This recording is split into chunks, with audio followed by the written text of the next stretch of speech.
Saudaraku yang dikasih Tuhan, inilah tema tahun 2023 yang hari ini, minggu ketiga ini kita akan bahas, kita akan pelajari step demi step, ya, langkah demi langkah, poin demi poin, ya, tema demi tema. Kita tidak jauh-jauh penjabarannya, semua bermuara bersumber dari tema ini. Dan tema satu lagi yang dari sinode yaitu hidup berfokus kepada Kristus. Karena ini berkaitan, ini berkesinambungan, saudaraku. Ketika hidup saudara berfokus kepada Kristus, ya, maka saudara akan mengalami ini. Saudara akan bisa bangkit. Apapun keadaan saudara, sekalipun saudara jatuh, tapi firman Tuhan berkata tidaklah sampai tergeletak, karena Tuhan menopang kita semuanya. Amin, saudaraku. Dan yang penting ini, saudara harus bangkit. Hari ini kita akan belajar satu hal, ya, dari firman Tuhan. Bangkit dan jadi pemenang. Tema ini kelihatannya luar biasa memang, ya. Secara kita baca ini memotivasi kita. Tetapi dibaliknya, ketika saudara bangkit, berarti sebelumnya saudara pasti mengalami mungkin kejatuhan, ya, mungkin keterpurukan, mungkin hal-hal yang gak enak. Nah, itulah saatnya saudara harus bangkit. Dan jadi pemenang berarti harus ada pertandingan, harus ada ujian, harus ada proses, harus ada pergumulan, harus ada padang gurun yang kita hadapi, yang Tuhan izinkan tentunya. Jangan sampai padang gurun yang saudara hadapi, yang saya alami juga mungkin, jangan sampai itu karena kesalahan kita, tapi karena diizinkan Tuhan. Maka apapun yang terjadi, kalau itu seizin Tuhan, karena saudara dengan sengaja dibawa oleh Roh Kudus, dipimpin oleh Roh Kudus masuk ke padang gurun, percayalah, karena itu seizin Roh Kudus. Itu adalah kehendak Roh Kudus yang membawa saudara masuk ke padang gurun. Percayalah, ada janji firman Tuhan di dalamnya. Amin, saudaraku. Dan hari ini kita belajar bangkit dan menang di padang gurun. Hari ini padang gurun saudara ini apa? Saudara sedang mengalami padang gurun apa? Mungkin masing-masing berbeda padang gurunnya.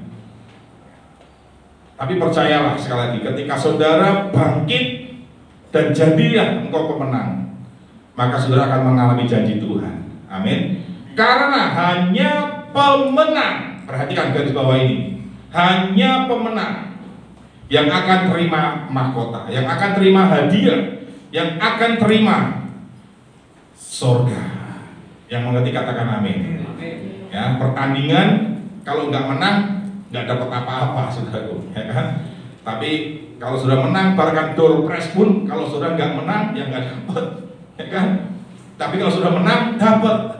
Sama dalam pertandingan hidup kita, saudara harus jadi pemenang, harus menang dari persoalan saudara, sehingga saudara dapat reward dari Tuhan. Ya, mari kita belajar bersama-sama. Klik selanjutnya.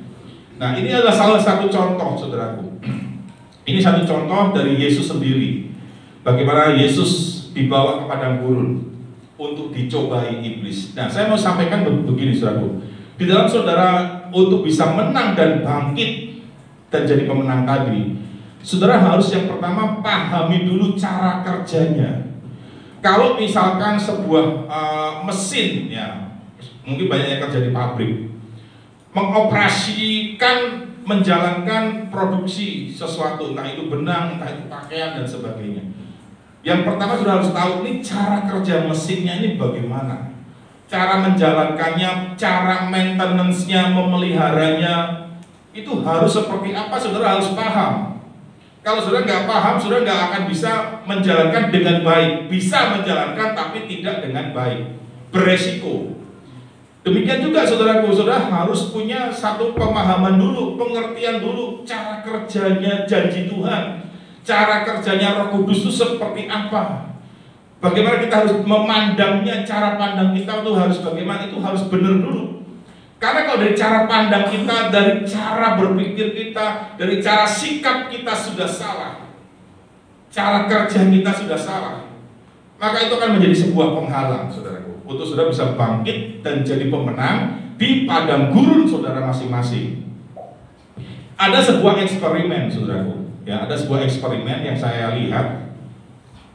Jadi di sini ada dua tulisan. Ya. Ada benar, ada salah. Ya, ini benar, ini salah.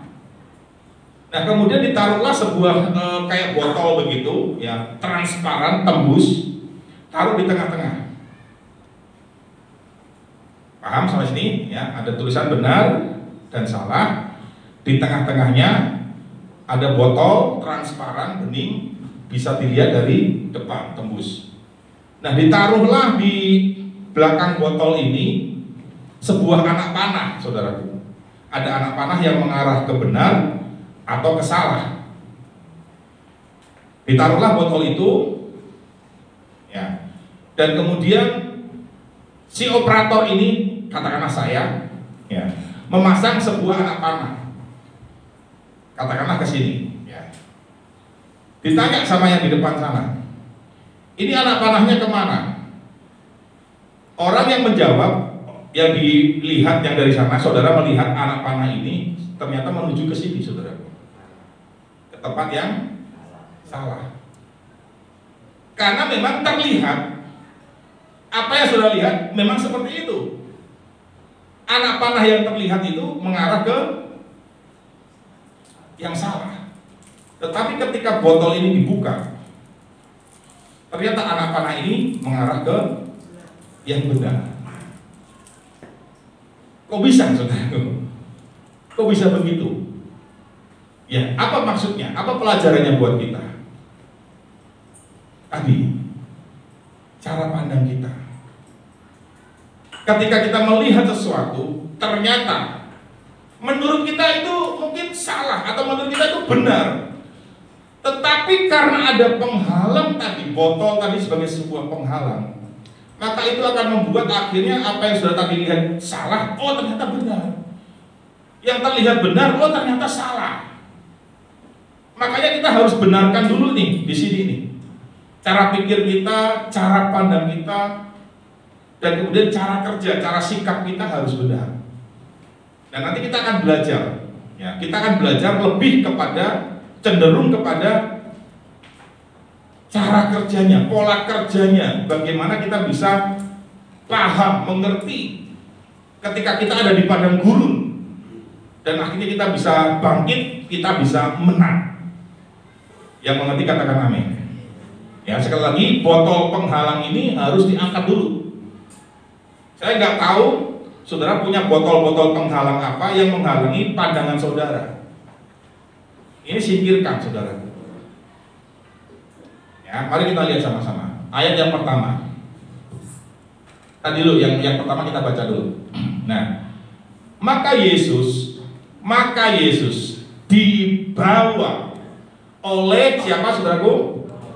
Oleh Roh Kudus maksudnya, ya, ke padang gurun, tempat yang gak enak, saudaraku, tempat yang kering. Kalau siang panasnya luar biasa ekstrim, tapi kalau malam dinginnya minta ampun juga, saudaraku.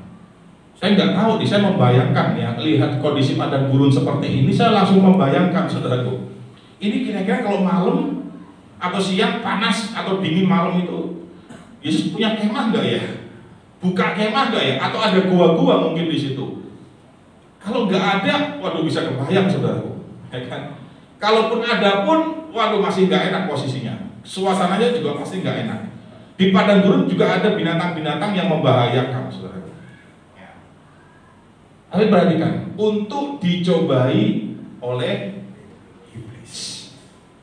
Ketika saya baca ini, saudaraku, ini menggelitik hati saya. Ini dalam sekali. Kalau kita mau dalami ayat itu, dalam sekali. Ini akan membawa pembaharuan buat cara berpikir kita. Kalau mungkin selama ini ketika sudah ngalamin padang gurun, ya, saudara, cara berpikirnya salah, cara pandangnya terhadap masalah salah, cara sikap sudah salah. Tapi hari ini setelah sudah dengar firman ini, saya berharap, saya berdoa, sudah ada perubahan di situ. Ya. Mari kita belajar satu-satu. Next berikutnya. Ya. Di sini, saudaraku, iblis itu sedang mereka-reka yang jahat tentunya kepada Yesus. Makanya iblis sedang membawa Yesus itu ke padang gurun. Iblis mencobai Yesus. Nanti kita belajar ya, perbedaannya apa antara cobaan sama didikan. Nanti kita sampai di sana. Ada bedanya, saudaraku ya. Nah, perhatikan. Jadi dengan iblis membawa Yesus ke padang gurun itu, kalau saudara baca isinya di Matius 4 itu, saudara akan dapati ada reka-reka jahat, ada maksud jahat dari iblis untuk menjatuhkan Yesus, untuk menjerumuskan Yesus. Iblis mereka-reka yang jahat kepada Yesus dengan cara bawa ke padang gurun. Demikian juga saudara, ini kita lihat, perhatikan, dengan cara yang sama iblis juga mungkin bisa saja membawa saudara masuk padang gurun masing-masing dengan berbeda-beda, masalah yang berbeda-beda. Hati-hati, mungkin iblis juga sedang merancangkan yang jahat buat saudara dan saya di padang gurun itu, seperti apa yang dilakukan iblis kepada Yesus. Tetapi karena itu seizin, sekehendaknya roh, dikehendaki oleh roh, karena Yesus itu dipimpin oleh roh masuk ke padang gurun itu, maka reka-reka yang jahat iblis kepada Yesus itu tidak sampai pada tujuan iblis. Apa yang iblis mau tidak tercapai, tetapi justru reka-reka yang jahat itu dibalikkan oleh Bapa menjadi sesuatu kebaikan buat Yesus. Demikian juga saudara dan saya. Asal saudara ada di padang gurun itu atas kehendak, seizin dan dipimpin oleh roh, saudara diizinkan oleh Tuhan mengalami sesuatu hal, percayalah, padang gurun saudara akan dibalikkan menjadi kebaikan buat saudara, buat saya. Sampai di sini paham saudaraku? Kata kuncinya dipimpin oleh roh. Jadi kalau sudah dipimpin oleh roh masuk padang gurun, jangan takut. Cara pandangnya harus benar. Aku percaya ini atas sekehendak Roh Kudus. Ini atas Tuhan yang pimpin aku di padang gurun. Kalau saudara nggak punya pikiran seperti itu, saudara nggak punya cara pandang yang benar, cara kerjanya nggak benar, saudara kalah di padang gurun. Apa yang direka-rekakan oleh iblis terjadi karena cara pandang saudara salah. Ya, apa kebaikan apa yang akhirnya justru terjadi sebaliknya dari reka-reka jahat yang harusnya menjerumuskan Yesus, tetapi membawa sebuah kebaikan bagi Yesus. Ini saudara, Ibrani 2 ayat 18, kita buat pakai referensi yang lain. Sebab oleh karena Yesus sendiri telah menderita karena pencobaan. Nah, Yesus itu menderita saudaraku. Dengan pencobaan di padang gurun itu menderita. Alkitab mencatat, memvisualisasikan, menggambarkan kepada kita waktu Yesus di padang gurun itu menderita saudaraku. Posisinya nggak enak, yang dirasa nggak enak semuanya. Udah di padang gurun, puasa lagi 40 hari 40 malam. Bayangkan saudara, dalam kondisi yang ekstrim di padang gurun, menderita saudara. Maka ia dapat menolong mereka yang dicobai. Wah. Jadi penderitaan yang diizinkan dirasakan oleh Yesus, Yesus mengalami penderitaan. Ternyata maksudnya untuk apa? Supaya ini, supaya Yesus, karena dia merasakan orang yang menderita itu seperti ini, maka ketika dia melihat orang lain mengalami penderitaan yang sama dengan Yesus, maka Yesus dapat menolong. Yang mengerti katakan amin. Dalam konteks sekarang zaman ini saudara hidup dan saya hidup, saudara diizinkan mengalami penderitaan sesuatu hal. Saudara bisa ubahkan itu, dibalikkan keadaannya. Saudara tidak hancur di penderitaan itu, saudara tidak kalah di penderitaan itu, terbalikkan keadaan. Akhirnya apa? Saudara pakai pengalaman penderitaan itu untuk menolong orang lain. Karena sudah merasakan, sudah mengalami. Yang mengerti katakan amin. Contoh yang banyak terjadi, saudaraku, orang-orang yang tadinya terjerumus dalam narkoba, dalam kehidupan malam yang penuh dengan kriminal, kejahatan malam. Kemudian dia bisa dimenangkan, dia bertobat sungguh-sungguh, dia ikut Tuhan sungguh-sungguh, dia melayani Tuhan sungguh-sungguh. Penderitaan yang pernah dia alami, ketika dia sudah bertobat jadi manusia baru, dia terjun ke masyarakat, dia cari orang-orang yang menderita sama seperti dia, dan dia bisa tolong orang-orang tersebut. Orang-orang yang mengalami broken home misalkan, mengalami kepahitan terhadap seseorang, terhadap keluarga, ketika dia dimenangkan, dia bertobat sungguh-sungguh, dia dipulihkan oleh Tuhan, dia mengalami perjumpaan dengan Tuhan, kemudian dia terjun ke masyarakat, dia melayani orang-orang, dia cari orang-orang yang broken home, yang sama penderitanya seperti dia, dan dia bisa pulihkan orang-orang itu, karena dia merasakan, dia tahu caranya, bagaimana Tuhan pulihkan dia, bagaimana dia menyikapinya, bagaimana diajar oleh Tuhan, dan dia sampaikan kepada orang-orang tersebut. Akhirnya banyak orang dimenangkan. Jadi jangan lihat dulu penderitaan saudara, masalah saudara sebagai sesuatu yang aduh bagaimana gitu rasanya. Tapi lihatlah dengan cara pandangnya Tuhan. Berpikirlah seperti pikiran Tuhan. Tuhan tuh berpikir masalah ini tidak akan menghancurkanmu. Tuhan pikir begitu. Tapi kita berpikir, wah masalah ini menghancurkan aku, masalah ini merusakkan hidupku. Ya jadi rusak, saudaraku. Makanya botol penghalang tadi ini harus disingkirkan dulu. Apa yang di depan saudara yang menghalangi pandangan saudara nggak bisa melihat kebaikan Tuhan, yang menghalangi saudara nggak bisa mensyukuri kebaikan Tuhan, nggak bisa melihat sudut pandangnya Tuhan, maka ini harus dihilangkan dulu, saudaraku. Harus diangkat dulu. Ya.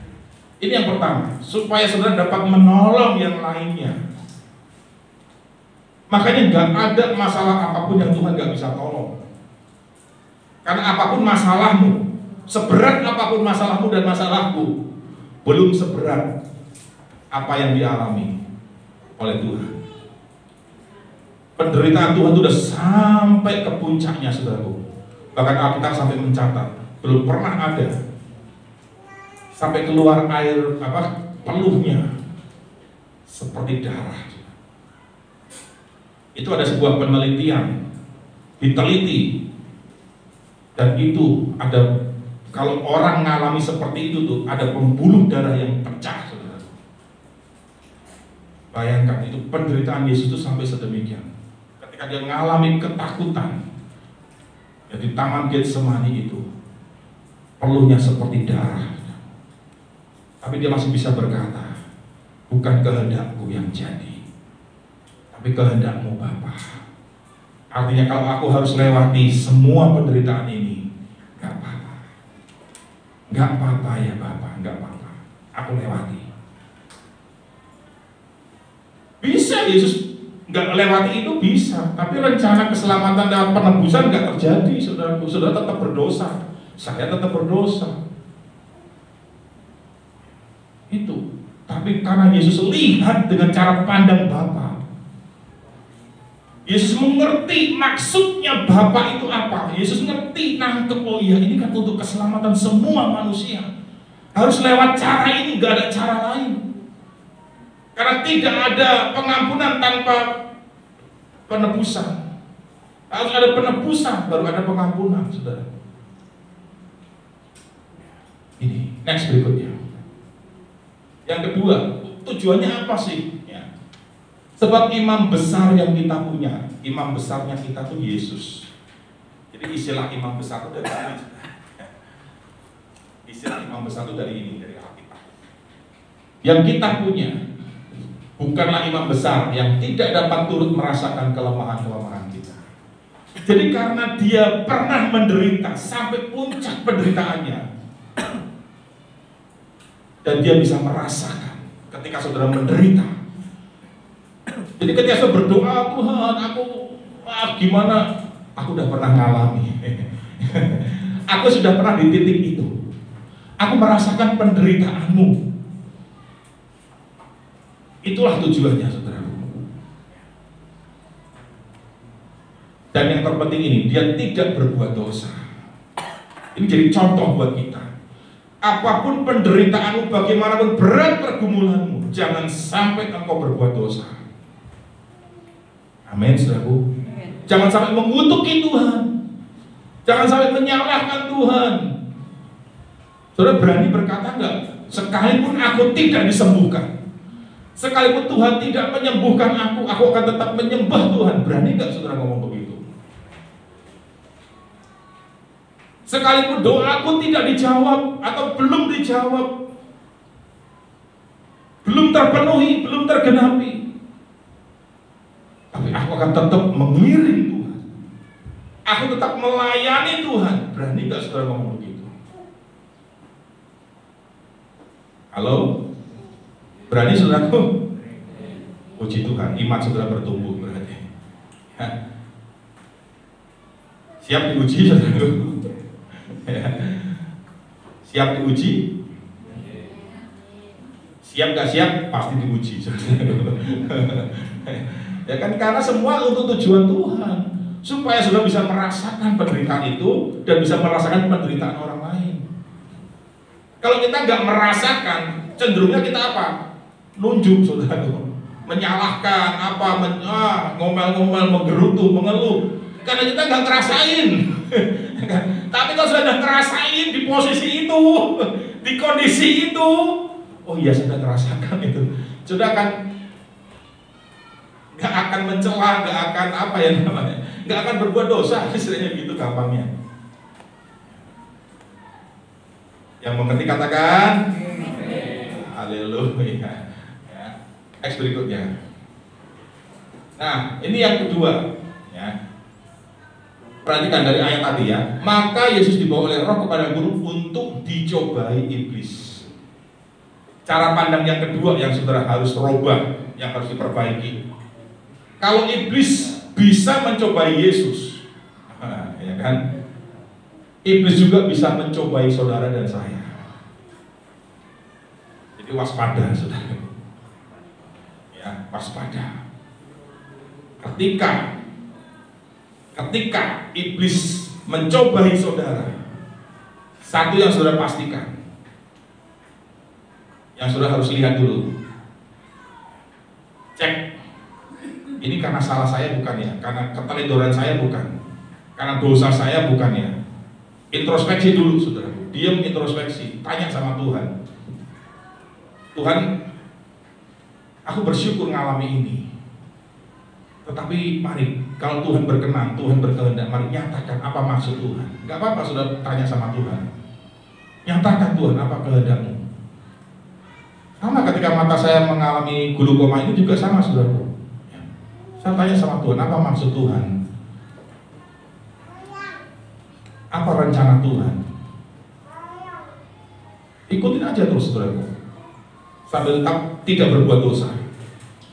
Saya berkata, sekalipun Tuhan tidak menyembuhkan, tidak ada mujizat, ini udah nggak bisa medis saudaraku, medis sudah nggak bisa. Operasi sekalipun itu hanya pencegahan untuk tidak jadi lebih buruk. Obat-obatannya hanya mujizat yang bisa sembuhkan. Maka saya bilang sama Tuhan gini, Tuhan ayo sama-sama saya nanti kita bersaksi. Ya kan? Nanti kita saksi sama-sama Tuhan. Tuhan ajak saya kemana, saya saksikan. Mujizat terjadi. Amin saudaraku. Ya. Ini seperti ada seperti penghalang saudaraku di sebelah kiri satu. Jadi kalau dia sudah kayak silo gitu. Ya. Kalau ditutup gini, ya kelihatan tapi wajah saudara nggak kelihatan gitu. Badannya kelihatan, wajahnya nggak kelihatan gitu. Ya. Tulisan udah nggak lihat saudaraku, gambar kasih lihat. Ini padang gurun yang saya alami di tahun 2023. Menjelang masuk 2023, datang seperti ini tiba-tiba saudaraku. Dokter bilang penyakit ini sering disebut pencuri penglihatan. Jadi kita nggak tahu, nggak ada apa-apa, tiba-tiba terjadi seperti itu, saudara. Bukan karena yang lain-lain, nggak ada, hanya dikemungkinkan yang paling besar adalah dari genetik turunan. Tetapi saya lihat di pohon keluarga rasanya nggak ada gitu. Kalau pakai kacamata ya hanya plus atau minus kemungkinannya. Nggak ada yang mengeluh seperti saya, nggak ada. Keluhannya nggak ada seperti saya. Saya percaya ini atas izin Tuhan. Amin, saudaraku. Ini dikehendaki Tuhan. Bukan kehendakku yang jadi, tapi kehendakmu yang jadi. Dengan iman saya percaya mujizat terjadi. Tapi kalaupun Tuhan nggak bikin, nggak apa-apa buat saya. Tidak sampai berdosa, tidak sampai berbuat dosa. Itu. Jadi ini harus benar dulu nih di sininya. Di mindsetnya harus benar. Makanya di sininya benar, di ucapannya benar, karena di sininya ada benar. Kalau di sininya salah, keluarnya salah, saudara. Saya ajak Roh Kudus, ayo.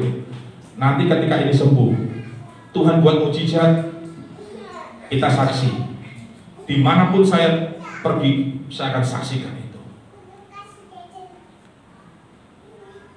Amin, saudaraku. Ada buktinya, saya di tes laboratorium sudah di Cicendo. Hanya 1% menurut dokter yang kiri saya. Yang kanan 99%, yang kiri 1%. Apa padang gurun saudara? Sikapi dengan benar. Karena kenapa? Ini bisa saja ujian, ini bisa saja cobaan. Tinggal kita ikutin aja. Tanya sama Tuhan. Kalaupun ini cobaan misalkan, tapi atas kehendak Tuhan, no problem. Amin, saudaraku. Ya, ini. Karena apa? Iblis bisa mencoba Yesus, apalagi saudara dan saya. Iblis saja berani sama Yesus, ya kan? Apalagi sama kita nih, ya, sama saudara dan saya. Next berikutnya, yang ketiga. Oh, kelewat ya. Oke, yang pertama, iblis bisa mencoba Yesus karena atas kehendak Roh Kudus. Ini yang harus kita bawahi, garis bawahi. Atas kehendak Roh Kudus tadi dipimpin oleh Roh, dibawa oleh Roh, ya. Tanpa seizin Bapa, iblis gak bisa berbuat apa-apa. Ayub harus izin dulu sama Yesus, harus izin dulu sama Bapa di sorga. Izin, ya kan? Coba itu Ayub, ya aja dia kaya, dia takut Tuhan, dia menyembah Tuhan, dia ikut Tuhan.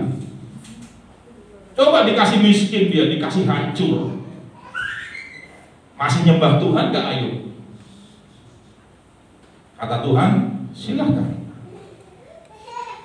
tapi jangan ambil nyawanya. Oh, ya kan? Tidak diizinkan untuk ngambil nyawanya. Ayo, silakan kerjakan atas seizin Tuhan. Terjadi tiba-tiba keluarganya satu persatu mati, saudara. Anaknya mati, tinggal istrinya juga akhirnya tidak menopang. Istrinya malah ngocok-ngocokin, mengkompori. Udah kutuki aja Tuhanmu itu, ya kan? Malah ngajari yang nggak benar, saudara, ya kan? Wah, luar biasa. Ayub kehilangan keluarga. Udah gitu, usahanya semua runtuh habis, saudara. Sumber penghidupannya sehari-hari habis. Udah gitu, kesehatannya. Saudara pernah gatal sampai garuknya pakai beling? Pernah? Ayub itu sampai kayak begitu, saudaraku. Saking gatalnya, garuknya sampai pakai beling, saudaraku. Wih, kayak apa itu rasanya?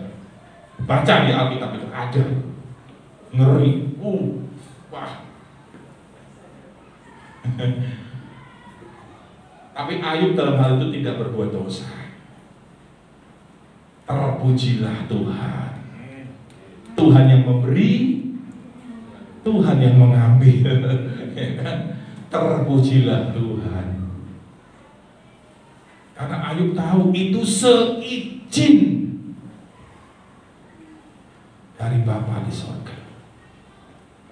Ini loh, mindset ini loh, cara kerja ini yang harus kita perbaiki. Cara pandang saudara harus perbaiki dulu supaya saudara bisa bangkit dan jadi pemenang.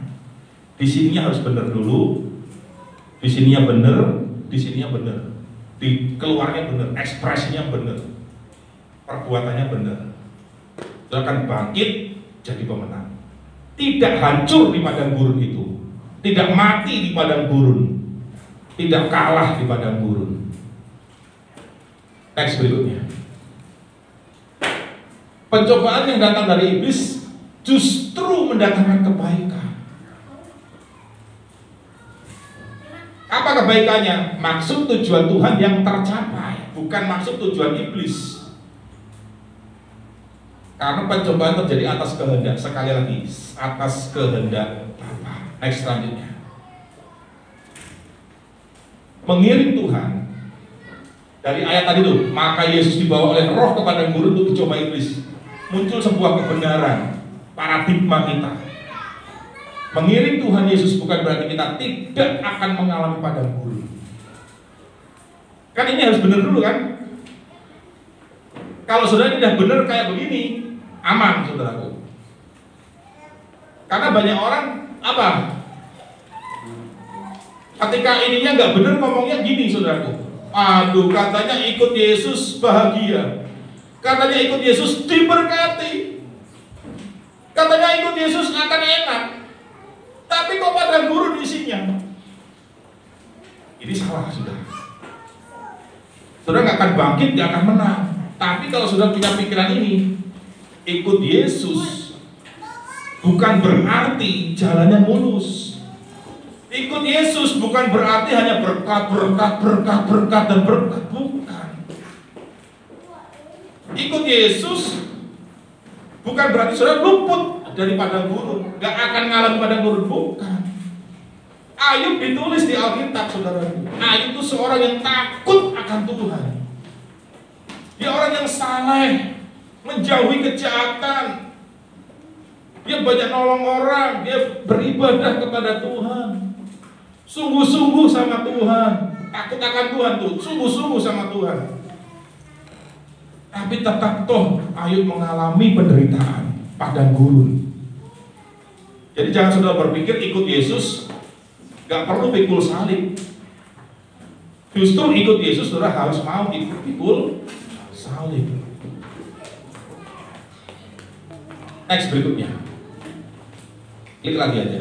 Nah ini sekarang perhatikan. Kita masuk ya. Pencobaan itu adalah produk buatan iblis. Pencobaan itu produk buatannya iblis. Nanti kita belajar tujuannya untuk apa sih. Next selanjutnya satu lagi. Kenapa bisa begitu? Karena iblis disebut sebagai pencoba. Ini ayatnya, keluarkan ayatnya. Matius 4 ayat yang ketiga. Lalu datanglah si pencoba itu, iblis, dan berkata bla bla bla. Dari ayat ini jelas, iblis itulah si pencoba itu. Next selanjutnya. Nah, kesimpulan sekarang kita bisa menyimpulkan dari pembahasan dari awal sampai akhir sekarang ini, di titik ini.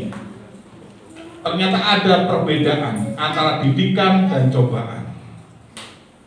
Jadi saudara, perbandingannya gini, apakah ini cobaan berarti dari iblis, atau ini didikan? Padang gurun yang saudara hadapi, entah itu sakit penyakit, entah masalah apapun, kalau enggak ini cobaan, ini didikan ini. Antara dua ini saudaraku, saudara pastikan ini cobaan. Kalau cobaan, ini kehendak Tuhan enggak?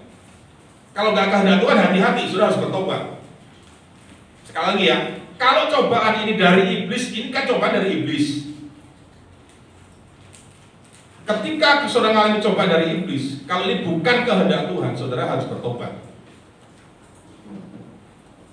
Tapi kalau ini didikan, saudara aman, asal sikapnya benar. Asal ketika saudara dididik, saudara tidak berbuat dosa. Ketika dicobai, saudara tidak berbuat dosa. Mengutuk Yesus atau apapun namanya dosa-dosa yang begitu. Menjauhi Yesus, tidak ibadah, nggak doa, jauh dari kehidupan rohani, itu berbuat dosa. Jangan sampai. Di mana posisimu, cobaan atau didikan, jangan sampai engkau berbuat dosa. Yang mengerti katakan amin. Ini harus benar dulu sebelum masuk langkah-langkahnya. Ini harus diperkuat dulu di dasarnya ini. Dasar pemikirannya harus kuat dulu. Saya bawa saudara kepada mindsetnya dulu. Karena kalau di sini nggak benar, nanti langkah-langkah kedepannya susah, nggak benar.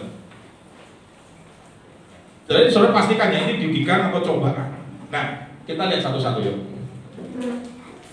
Perbedaannya apa antara didikan dan cobaan? Nah ini, didikan produknya dari Tuhan, tapi kalau cobaan produknya dari iblis. Next selanjutnya. Nah, sekarang kita lihat dulu ya, yang didikan dulu. Cobaan tadi kita udah bahas. Nanti kita bahas lagi, kita tinggalkan dulu. Sekarang kita lihat dalam posisi perbedaan yang ini, didikan. Pohon didikan, kalau sebuah didikan itu diibaratkan seperti pohon, maka pohon didikan itu akan menghasilkan buah. Buahnya apa? Buah dari didikan itu. Yang satu pengertian, yang pertama, saudara akan semakin mengerti. Lewat dididik, saudara akan mengerti, akan paham, oh ini maksudnya, oh begini sikapnya, oh begini menjalaninya, oh begini mempraktekannya. Saudara mengerti, paham, oh maksud Tuhan ini, saudara bisa paham. Saudara masih bisa melihat kebaikan Tuhan.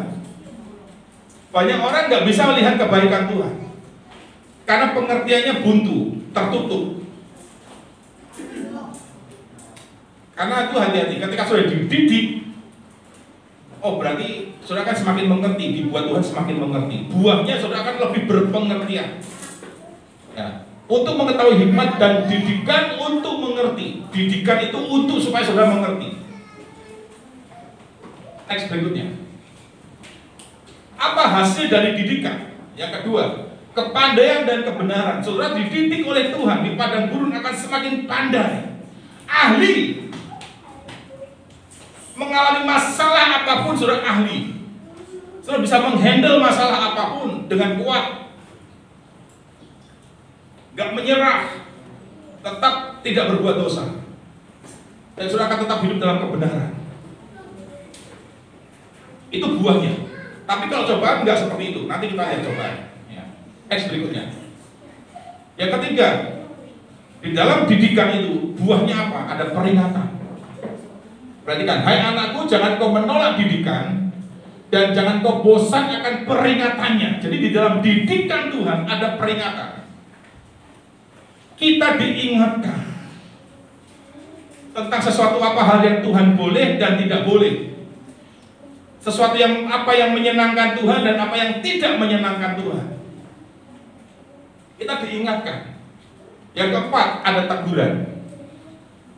Jadi kalau saudara dan saya ditegur, itu berarti didikan di dalamnya, ada didikan. Mengapa aku benci kepada didikan dan hatiku menolak teguran? Ternyata dalam unsur dari didikan itu ada tegurannya. Jadi hari-hari ini saudara sedang ditegur apa oleh Tuhan, berarti saudara sedang dididik oleh Tuhan. Next berikutnya, menjadi semakin bijaksana. Didikan, maka kamu menjadi bijak. Maka kamu menjadi bijak. Next berikutnya, yang ke-6. Nah sekarang ini kita ke cobaan. Produknya iblis ya. Tujuan dari pencobaan yang iblis datangkan atau kerjakan, cobaan dari iblis, maksudnya apa? Buahnya apa? Dari Yohanes 10 ayat 10a kita bisa tahu. Iblis datang untuk mencuri, membunuh, membinasakan. Jadi kalau ini cobaan datangnya dari iblis, hati-hati. Karena iblis hanya tujuannya itu apa?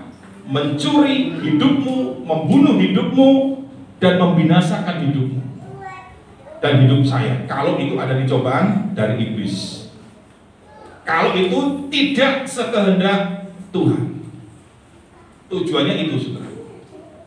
Tapi kalau atas kehendak Tuhan, Tuhan ubahkan jadi kebaikan. Yang ini, tujuan iblis yang ini tidak tercapai, Tuhan balikkan, Tuhan pindahkan kepada tujuannya Tuhan. Yang mengerti katakan amin. Jadi saudara perhatikan, pekerjaan iblis, tujuan iblis hanya untuk ini: mencuri damai sejahtera, mencuri sukacita, mencuri kesehatan, mencuri damai sejahtera. Semua dicuri oleh Tuhan, oleh iblis maksudnya.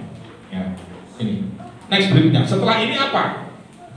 Nah, caranya bagaimana? Caranya iblis mencuri, membunuh, membinasakan.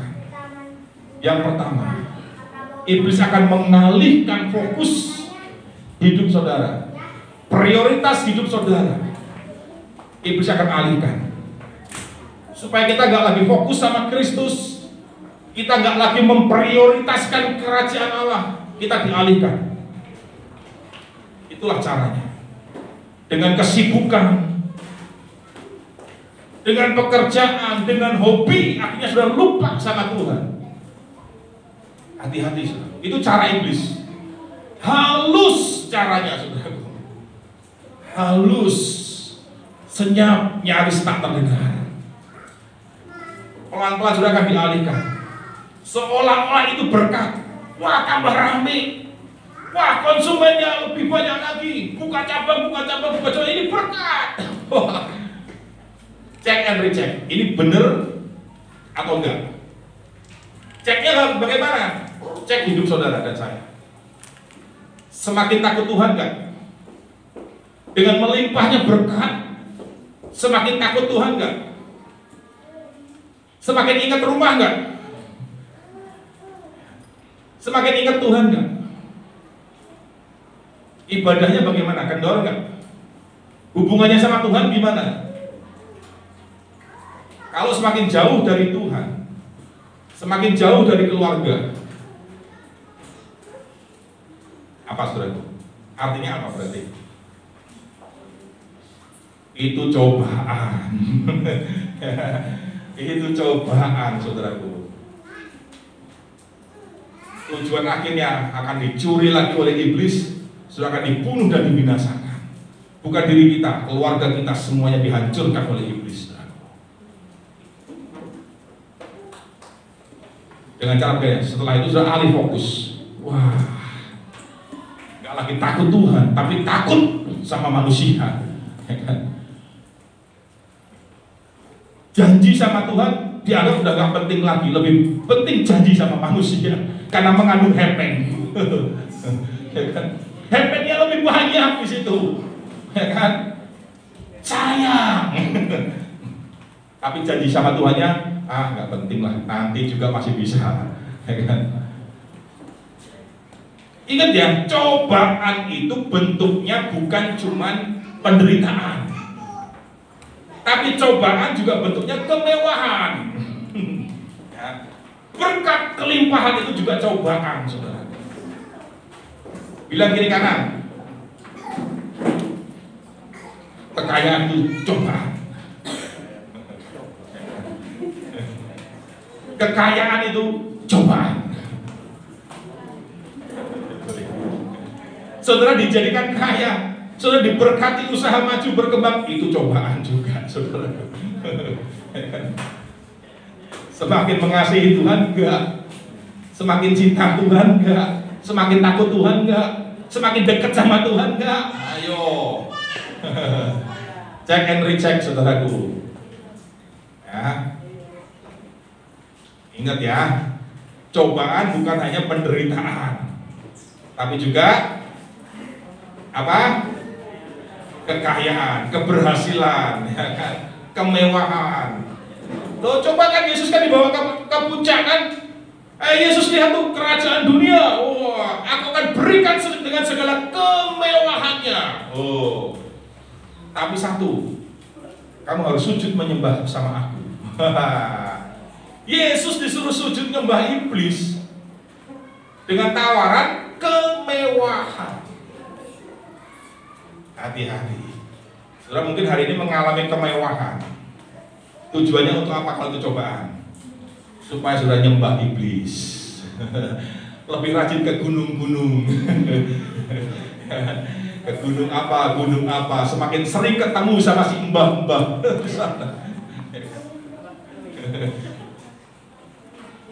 Lebih cinta si mbah daripada cinta Tuhan. Wah, walaupun sulit jalannya, nggak apa-apa. Walaupun jauh, walaupun harganya mahal, kesana nggak apa-apa. Tapi kalau untuk ke rumah Tuhan,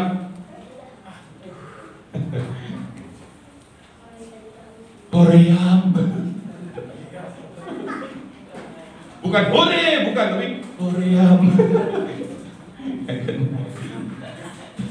Haleluya. Check and recheck saudaraku ya. Next berikutnya. Menjerumuskan, membawa kita ke puncak dalam sebentar. Nah, artinya apa? Hati-hati dengan yang namanya berkat instan. Banyak orang tergiur dengan berkat instan, ya kan? Di mana-mana menawarkan yang instan. Wah, dapat undian, dapat apa, ya kan? Langsung kita, wih, ini berkat, langsung, ya kan? Tergelitik, tergiur, saudaraku. Hati-hati dengan yang instan. Ya. Ini dalam waktu sebentar, iblis membawa Yesus ke puncak. Wah. Iblis bisa membawa saudara ke puncak keberhasilan dengan instan. Iblis bisa memberkati saudara dengan instan. Tapi tujuannya akan dicuri lagi semuanya. Diambil lagi oleh iblis semuanya.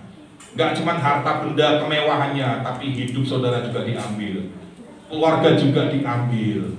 Semua sampai habis. Sampai kita hancur. Itulah tujuan iblis.